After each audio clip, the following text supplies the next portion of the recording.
This is Reality Dispatch, written by Jim Mintz.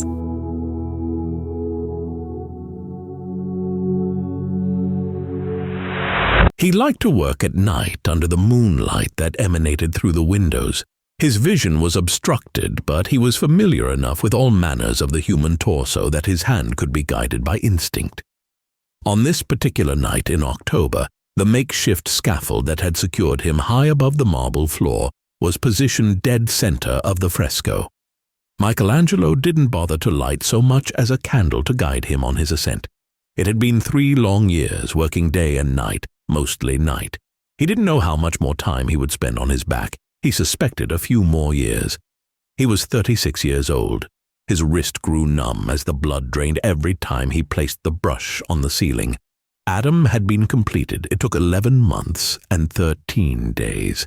He wasn't counting, and no one would ever know the official figure, but he delayed the process of the painting of the first man long enough so that he didn't have to face the ultimate task that now presented itself.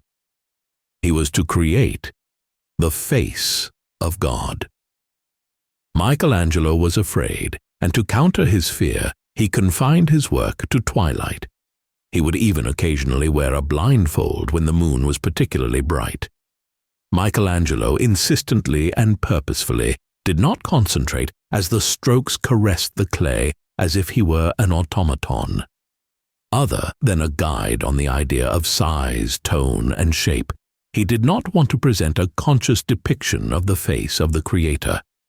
In years past, as he had prepared the ceiling in his sketches, he had left the site where the Lord would sit blank. Now the moment of expression had arrived. Michelangelo had prepared the clay mixture with his apprentice and quickly dismissed the young boy so that he could carry it up the wooden frame to the ceiling himself. Time was of the essence. Every moment that passed posed a threat that the clay would dry without the fresco having been captured. Michelangelo took his usual post, laying down along the ceiling, already feeling the blood drain to the back of his head. He had laid down a ripped shirt over his eyes that had been left there the night before. He raised his left arm to begin the process, all the while knowing it would be the divine who would craft the detail. He worked like this for many moons. He did not keep abreast of his progress. When the sun would rise for the break of dawn, he would place a sheet over the scaffold so that no one could see the progression of the piece, not even through the gaps in the wood planks. On one particular daybreak, the pontiff entered the chapel and yelled out a demand to ascend the scaffold to see an update. He had not been privy to the work for months and was expectant and brash. The pontiff demanded Michelangelo allow an audience for the work thus far, for the place was a chapel of worship first and wonder a distant second. "I have no doubt you are touched, my boy. The divine rests within you. But I must insist that we allow the congregation to gather at the altar of the Lord. These gifts the Lord has given you must be shared," he said as he placed his hands on Michelangelo's shoulders. They throbbed under his pulsating palms. "No one will enter, not until it is complete," Michelangelo expressed as he turned to pack his clay pots. A collision of brute force struck his arm, and he turned to see the Pope had raised a chain in attack, a look of merciless anger across his eyes.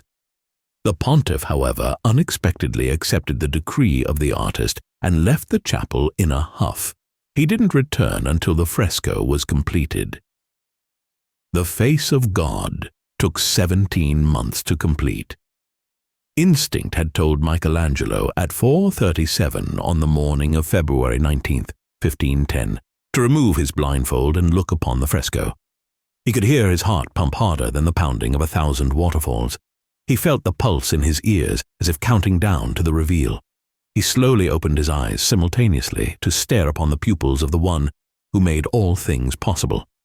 He was the first man to see God and live. Michelangelo remained on the scaffold for the hours it took the sun to rise. He had cried at the sight of the face that told him of his mother who had left him at age 6. His mother was in paradise. That's what he knew now that he had laid eyes on the face of someone he could never have imagined. For it was by his hand the paintbrush and scalpel had moved the colors and the clay. It was not by his intention that the image and its enormity had emerged. Every inch of the rising star made the clarity and the detail of the face ever present. The divine had spoken through the hand of the artist.